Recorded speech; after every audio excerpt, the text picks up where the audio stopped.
Donald Trump और Elon Musk ने अभी डोज डिविडेंड की संभावना की घोषणा की है, जिसमें हर करदाता को $5,000 का चेक मिलेगा। यहाँ एक नया विचार भी विचाराधीन है, जहाँ हम डोज बचत का 20% अमेरिकी नागरिकों को देंगे और 20% कर्ज चुकाने में जाएगा। क्या इससे आर्थिक उछाल होगा? क्या अमेरिकी करदाता मुश्किल में पड़ेंगे? $5,000 अमीर या क्या यह उपभोक्ता मूल्य मुद्रास्फीति पैदा कर सकता है? मैं 3 सरल तेज कदमों में उत्तरों का खुलासा करने जा रहा हूं। पहला कदम, चलिए उन विकल्पों पर चर्चा करते हैं जो उनके पास इस डोज बचत के साथ हैं। मान लेते हैं कि यह वास्तव में साकार होता है। ये एक धारणा है जिसे हम इस वीडियो के लिए बनाएंगे। तो मुझे शायद यहाँ डिविडेंड के बजाय बचत लिखना चाहिए था, लेकिन आप लोग समझ गए होंगे कि हम किसकी बात कर रहे हैं। तो उनके पास एक विकल्प है।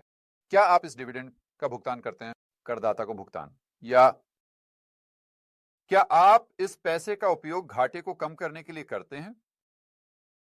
आइए इन विभिन्न विकल्पों पर चर्चा करते हैं। आइए यहाँ बैलेंस शीट पर नजर डालते हैं और मुझे लगता है कि निष्कर्ष आपको बहुत से लोगों को आश्चर्यचकित करेगा, क्योंकि प्रारंभिक प्रतिक्रिया कुछ इस तरह है, हाँ मैंने पैसे दिए, मुझे वापस दे दो, और मैं तरह से समझता हूं जैसे हर चीज में शैतान विवरण में होता है। आइए एक बहुत सरल उदाहरण से शुरू करते हैं। हम मान लेंगे कि कुल खर्च यानी सरकारी खर्च $100 है। हम यह भी मान लेंगे कि सरकार चोरी कर रही है। दूसरे शब्दों में कराधान यह $50, और फिर उन्हें $100 खर्च करने के लिए अतिरिक्त 50 उधार लेना पड़ता है। अब एलोन मस्क आते हैं, डोज और बड़े गेंदे। मुझे लगता है कि यही वो लोग उस आदमी को बुला रहे हैं, ठीक है, लेकिन वे 5 बचाने का एक तरीका निकाल लेते हैं। तो फिर से उनके पास एक विकल्प है। क्या आप इस $5 को, चलो मान लेते हैं, करदाता टिम को बांटते हैं, या क्या आप घाटे को कम करते हैं, या शायद दूसरे तरीके से कहा जाए, क्या आप उधारी की राशि को कम करते हैं? तो चलिए इसे सोचते हैं। तो यह $5 की बचत का मतलब है कि सरकार 50 ही खर्च करेगी, यानी 5 कम। अब यह सच है, और मैंने इसे कोष्ठक में रखा है कि कुल खर्च, जिसमें निजी क्षेत्र भी शामिल है, अभी भी चलो बस कहते हैं $100 होगा, क्योंकि संभवतः करदाता टिम उस पैसे को अपने तरीके से खर्च कर सकेगा। और अगर हमें आज जो है और इसके बीच विकल्प दिया जाए तो जाहिर है कि यह बहुत बेहतर है। यह तो निश्चित है, क्योंकि कौन नहीं चाहेगा कि करदाता अपने पैसे को खर्च करने पर नियंत्रण रखे। आइए उदाहरण पर वापस चलते हैं। तो अगर यह $5 की बचत एलोन मस्क, डोज और श्री बड़े गेंदे खुद, फिर सरकारी खर्च जैसा कि हमने कहा $95 पे चला जाता है, और सरकारी चोरी $35 पे चली जाती है। लेकिन ध्यान दें, सरकार की उधारी बिल्कुल वैसी ही रहेगी, और इसे समझना बहुत महत्वपूर्ण है। चलो करदाता टिम के बैलेंस शीट पर नजर डालते हैं। मान लेते हैं कि और फाई का लाभांश उसे मिला। खैर, ओके, संपत्तियां 5 से बढ़ जाएंगी, यह सच है, लेकिन बैलेंस शीट के देनदारियों की तरफ भी $5 होगा। क्यों? क्योंकि घाटे के कारण सरकार को $5 के ट्रेजरी विड्रॉल्स जारी करने होंगे। दूसरे शब्दों में, टिम को देने के लिए $5 उधार लें। तो अंत में अगर आप इसे पूरी तरह से बैलेंस शीट के दृष्टिकोण से देखें तो टिम वास्तव में बेहतर स्थिति में नहीं है, क्योंकि उसके पास अतिरिक्त $5 की संपत्ति है, लेकिन उसके पास अतिरिक्त $5 भी हैं देनदारियों। अब अगर आप इसे पूरी तरह से नहीं समझ पा रहे हैं तो चिंता न करें, क्योंकि जब हम यहां पहुंचेंगे तो यह पूरी तरह से स्पष्ट हो जाएगा। तो चलिए अगले उदाहरण पर नजर डालते हैं, जहां डोज लाभांश देने के बजाय वे वास्तव में घाटे को कम कर रहे हैं। तो इस मामले में आपके पास यहां $5 की बचत है। करदाता टिम के पास जाने के बजाय ये 50 को कम करने के लिए ऊपर जाएगा। तो अब कुल खर्च 95 पे चला जाता है। चोरी अभी भी $50 पे है, लेकिन उधारी 5 पर है। तो करदाता टिम के बैलेंस शीट का क्या होगा? खैर, उसके पास वह $5 नहीं होगा, न ही उसे $5 का कर्ज होगा। दूसरे शब्दों में, चाहे वे डिविडेंड दें या घाटे में कमी करें, शॉर्ट टर्म में बैलेंस शीट के दृष्टिकोण से देखते हुए करदाता टिम की स्थिति में कोई सुधार नहीं होता। वह वास्तव में बिल्कुल उसी स्थिति में है।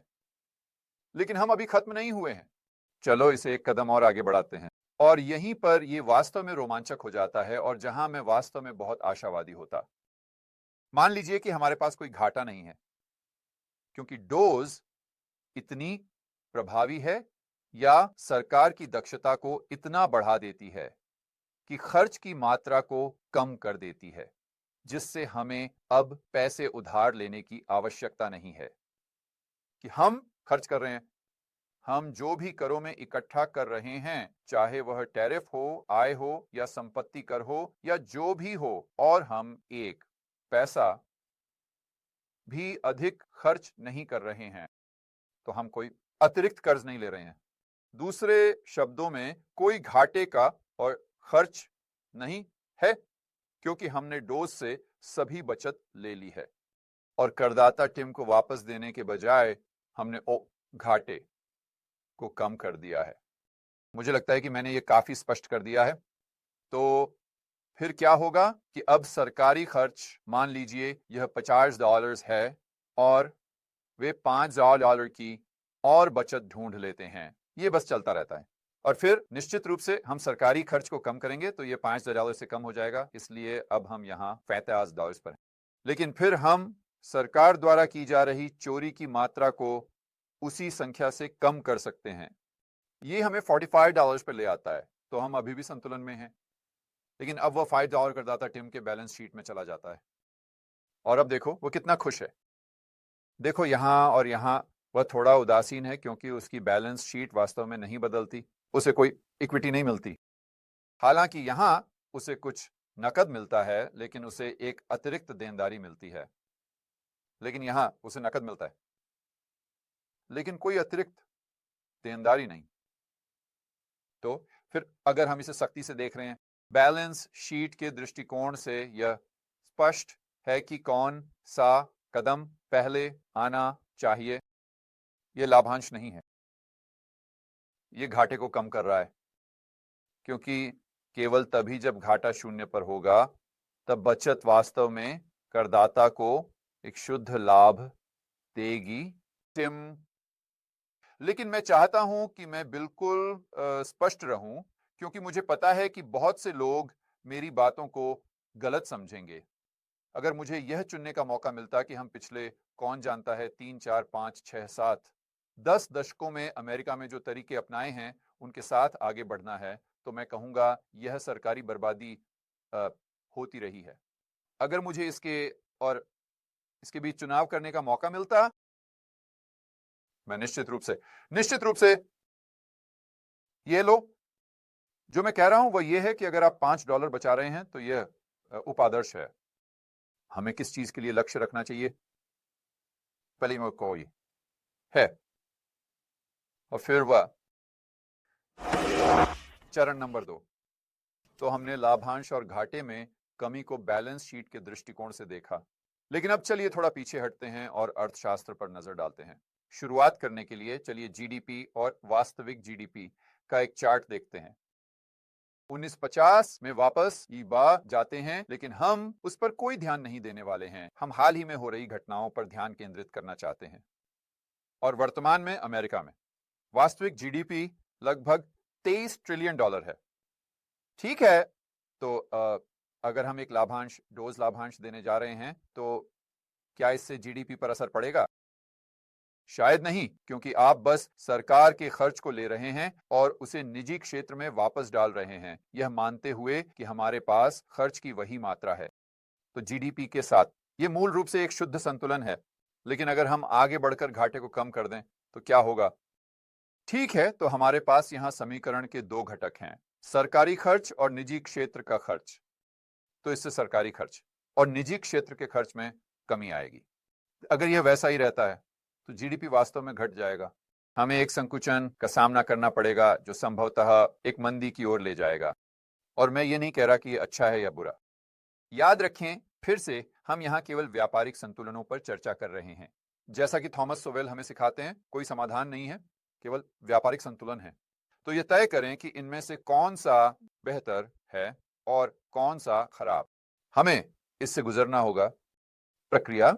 ठीक है, अब हम यह देखते हैं कि यह उपभोक्ता मूल्य मुद्रास्फीति पर क्या प्रभाव डाल सकता है। तो हमें यह सवाल पूछने से शुरू करना होगा कि वह कौन है जो सभी कर चुका रहा है, जिन्हें कथित तौर पर डोज डिविडेंड वापस करेगा। ठीक है, हम taxfoundation.org से इस चार्ट को देखते हैं और हम देख सकते हैं कि लगभग 90% करों खोने का भुगतान करने वालों के शीर्ष 25% से आता है, करदाताओं का। और फिर जब हम नीचे के 50% को देखते हैं, हम देखते हैं कि केवल 2.3% आयकर, जो मैं यहां कह रहा हूं, नीचे के 50% से आ रहा है। लेकिन चलो याद रखें, डोज डिविडेंड बस हर एक करदाता या करदाता परिवार को $5,000 का भुगतान है। तो यह मूल रूप से धन का पुनर्वितरण है। धन का यह बहुत ही समान है जो हमने सर्वासियस बीमारी के दौरान देखा था। फिर से मैं ये नहीं कह रहा कि यह बेहतर है या खराब, हमें बस यह स्वीकार करना होगा। अगर आप सभी को 5,000 भेजते हैं, यहां तक कि उन लोगों को जिन्होंने कर नहीं चुकाया, तो संभवतः पैसे की गति बढ़ जाएगी, क्योंकि आप वह पैसा उन लोगों को भेज रहे हैं जिनकी खर्च करने की प्रवृत्ति अधिक है, ये जो व्यापक क्षेत्रों में खर्च करने की अधिक प्रवृत्ति रखते हैं। सरकार के बहुत विशिष्ट क्षेत्रों में खर्च करने के बजाय, उदाहरण के लिए मान लीजिए कि USAID या AID हर साल यूक्रेन और इन सभी अन्य देशों को 100 और बिलियन भेज रहा था। मान लीजिए कि वे मीडिया और सरकार को प्रभावित करने की कोशिश कर रहे थे। ठीक है, खैर, यह वास्तव में संयुक्त राज्य अमेरिका की घरेलू अर्थव्यवस्था में गति को नहीं बढ़ाने वाला है। लेकिन अगर आपने उस $100 बिलियन को लिया और बस इसे लोगों को भेज दिया, जो वास्तव में एक स्टिमुलस चेक के रूप में है, तो फिर आप संभवतः गति बढ़ते हुए देखेंगे। कुल मांग सामान और सेवाओं की मात्रा के सापेक्ष बढ़ जाती है और आपको एक समान स्थिति मिलती है, जैसे कि हमने 2021 में 2022 में देखा, जहां उपभोक्ता मूल्य मुद्रास्फीति कम से कम उन चीजों के लिए जो आप रोज खरीदते हैं संभवतः काफी बढ़ जाएगी। अब मैं फिर से बहुत स्पष्ट होना चाहता हूं, मैं ये नहीं कह रहा हूं कि इसका मतलब है कि सरकार को इसे खर्च करना चाहिए और लोगों को इसे खर्च नहीं करना चाहिए। हम बस इसे वस्तुनिष्ठ रूप से देख रहे हैं और दो विकल्पों, डिविडेंड या घाटे को कम करने के बीच के व्यापार फायदे का निर्धारण करने की कोशिश कर रहे हैं। तो इस नोट पर चलो सोचते हैं कि अगर हम घाटे को कम करें तो उपभोक्ता कीमतों के साथ क्या होगा। ठीक है, हमने जीडीपी के संकुचन, कुल मांग के संकुचन के बारे में बात की, जो संभवतः संकुचित होगी। और हां, यह हमें संभावित रूप से मंदी में डाल सकता है। लेकिन अगर आप कुल मांग को कम करते हैं और सामान की आपूर्ति को उसी स्तर पर रखते हैं, तो कीमतों के साथ क्या होगा? वे शायद कम नहीं होंगे, लेकिन वे धीमी गति से बढ़ेंगे। मैं आपको दिखाता हूं कि मैं किसकी बात कर रहा हूं। आइए 1970 के दशक का एक चार्ट देखें और उपभोक्ता मूल्य मुद्रास्फीति को इस लाल रेखा द्वारा दर्शाया गया है। और आप देख सकते हैं कि जब हम आर्थिक शुरुआती दौर में मंदी 1970 के दशक और उसके बाद 1980 के दशक में हमें वास्तव में मुद्रास्फीति में कमी देखने को मिली। अब मैं यह नहीं कह रहा हूं कि कीमतें कम हुई, लेकिन वे एक कम या धीमी गति से बढ़ी। और ऐसा क्यों था? क्योंकि वो यहां तक कि एक दशक में जो मुद्रास्फीति वाला था, जब आपके पास मंदी होती है तो कुल मांग कम हो रही है, घट रही है। इसीलिए आप संभवतः कीमतों को कम होते हुए या बढ़ते हुए देखेंगे, एक धीमी गति से मान लेते हुए कि कुल मांग वही रहती। तो दूसरे चरण से मुख्य निष्कर्ष बस व्यापार फायदे को देखते हुए यह है कि डिविडेंड संभवतः जीडीपी को उसी स्तर पर बनाए रखेगा जैसा कि अन्यथा होता। घाटे में कमी संभवतः जीडीपी को कम कर देगी, जो हमें मंदी में डाल सकती है। लेकिन जब हम मुद्रास्फीति को देखते हैं तो यह संभवतः डिविडेंड के साथ बढ़ेगी। उपभोक्ता कीमतें बढ़ रही हैं, शायद उतनी नहीं जितनी हमने सर्वासियस बीमारी के दौरान देखी, लेकिन एक समान और गतिशीलता है जहां अगर हम घाटे को कम करते हैं तो हमें उम्मीद करनी चाहिए कि कीमतें शायद नहीं गिरेंगी, लेकिन वे उस स्तर से कम होंगी जो डिविडेंड देने पर होती। और हम चरण 3 पर जाने से पहले मैं ये बताना चाहता हूं कि अगर हम इसे नैतिकता के दृष्टिकोण से देख रहे हैं तो मुझे लगता है कि हमें उन लोगों को पैसा वापस देना चाहिए जिन्होंने सबसे ज्यादा योगदान दिया। मुझे पता है कि ये एक लोकप्रिय राय नहीं हो सकती, तो चलिए एक पल के लिए बस मान लेते हैं हम इस डोज डिविडेंड के माध्यम से 1 ट्रिलियन की वापसी कर रहे हैं। ठीक है, अगर 25% करदाता 90% करों का भुगतान करते हैं तो उन्हें $1 ट्रिलियन की वापसी का 90% मिलना चाहिए। अगर आप ऐसा नहीं करते तो यह बस एक और सरकारी पुनर्वितरण योजना है। चरण 3, तो मेरी राय में जब आप लागत लाभ विश्लेषण करते हैं तो घाटे को कम करना बहुत बेहतर है बजाय इसके कि आप एक ऐसा करें। यह वास्तव में एक केंद्रीय पुनर्वितरण योजना की योजना बनाना। लेकिन बड़ा सवाल यह है कि हम एक समाज के रूप में कैसे अमीर बन सकते हैं। हम गरीबों, मध्य वर्ग, औसत जो और जैन की स्थिति को कैसे सुधार सकते हैं। मैं हमेशा अपने वीडियो में इस उदाहरण का उपयोग करता हूं कि हम बस कह सकते हैं औसत जो एक सुनसान द्वीप पर है। हम इसे थोड़ा बदलने जा रहे हैं, हम इसे भी एक अलग दृष्टिकोण से देखने जा रहे हैं। उम्मीद है कि मैं अपने बिंदु को स्पष्ट कर सकूं। तो इस द्वीप पर केवल एक नारियल का पेड़ और 5 नारियल हैं। औसत जो वहां जहाज डूबने के बाद फंसा हुआ है, मान लीजिए, लेकिन उसके पास फाइबर से भरा एक खजाना है। और मान लीजिए कि स्थानीय लोग या जो भी इस नारियल के पेड़ के मालिक हैं कह रहे हैं, अरे हम तुम्हें ये 5 नारियल बेच देंगे जो। तो आपको क्या लगता है कि उन नारियलों की कीमत किस पर समायोजित होगी? खैर, संभवतः वार्ण प्रति नारियल। उसके पास $5 है, ठीक है, लेकिन अब मान लीजिए कि औसत जो जहाज डूबने के बाद फंसा हुआ है $5 के साथ नहीं, लेकिन मान लेते हैं कि वह $5,000 के साथ जहाज डूबने का शिकार हो गया। अब हर नारियल की कीमत कितनी हो जाएगी? 1000। तो वो क्या जो की स्थिति में कोई सुधार हुआ नहीं, क्योंकि कीमतों के समायोजन के बाद संपत्ति उसके पास अभी भी वही क्रय शक्ति है। उसके पास अभी भी वे 5 नारियल। तो जो मुआवजे अमीर तो बनाने के लिए क्या होगा? अगर उसके पास और नारियल होते, अगर नारियल की अधिक आपूर्ति होती, समझे? तो भविष्य में जब आप यह तय करने की कोशिश कर रहे हों कि क्या कुछ समाज के लिए एक शुद्ध लाभ होगा, तो मैं आपको यह सवाल पूछने के लिए दृढ़ता से प्रोत्साहित करूंगा, क्या इसका परिणाम होगा समाज में अधिक वस्तुओं और सेवाओं तक पहुंच होना? तो क्या यह लाभांश समाज को अधिक वस्तुओं और सेवाओं तक पहुंच दिलाएगा? शायद नहीं। टैरिफ के बारे में क्या ख्याल है? शायद, लेकिन हमें संयुक्त राज्य अमेरिका में नारियल की बहुत अधिक मात्रा का उत्पादन करना होगा ताकि नारियल की कमी को पूरा किया जा सके। हम वर्तमान में आयात कर रहे हैं संयुक्त राज्य अमेरिका। और नियमों को कम करने के बारे में क्या ख्याल है? अगर हम नियमों, नौकरशाही, लाल फीताशाही को कम करें और अमेरिकी उद्यमी को स्वतंत्रता दें, क्या आपको लगता है कि वे 5 नारियल से कहीं ज्यादा उत्पादन कर पाएंगे? मुझे लगता है कि जवाब बिल्कुल हां है, और समाज समग्र रूप से अमीर हो जाएगा।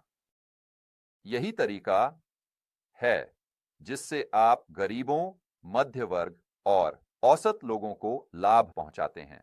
जो और जैन तो जॉर्ज गैमन इस पर ध्यान केंद्रित करना ज्यादा पसंद करेंगे, इससे ज्यादा, या इस पर? हे दोस्तों, मैं आप में से हर एक को व्यक्तिगत रूप से इस साल के रेबेल कैपिटलिस्ट लाइव में शामिल होने के लिए आमंत्रित करना चाहता हूं। यह वह अद्भुत सम्मेलन है जो मैं हर साल आयोजित करता हूं। यह आपको एक बुलेट प्रूफ पोर्टफोलियो बनाने में मदद करता है। यह आपकी व्यक्तिगत स्वतंत्रता और आजादी को बढ़ाने में मदद करता है और साथ ही यह आपके नेटवर्क के आकार को भी बढ़ाता है। दूसरे शब्दों में, आपको बहुत से समान विचारधारा वाले व्यक्तियों, साथ ही रेबेल कैपिटलिस्ट से मिलने का मौका मिलता है। ये ऑरलैंडो में है 23 मई से 25 मई तक। पिछले वक्ताओं में Robert Kiyosaki, Ron Paul, Peter Schiff, Mike Maloney जैसे लोग शामिल रहे हैं। लिन, एल्डन, बस कुछ नाम लेने के लिए। तो अपने टिकट जल्दी से जल्दी पाने के लिए और ये जानने के लिए कि इस साल के रेबेल कैपिटलिस्ट लाइव में कौन बोल रहा है, आप इसे rebelcapitalistlive.com पर देख सकते हैं। और बस एक छोटी सी अंदर की जानकारी, अगर आप अपने टिकट जल्दी ले लेते हैं तो आपको छूट मिल सकती है, क्योंकि जैसे जैसे हम कार्यक्रम के करीब पहुंचते हैं टिकटों की कीमत बढ़ती जाती है। तो इंतजार मत करो, अभी rebelcapitalistlive.com पर जाओ और अपने टिकट ले लो और मैं आपको 23 मई से 25 मई तक ऑरलैंडो में मिलूंगा।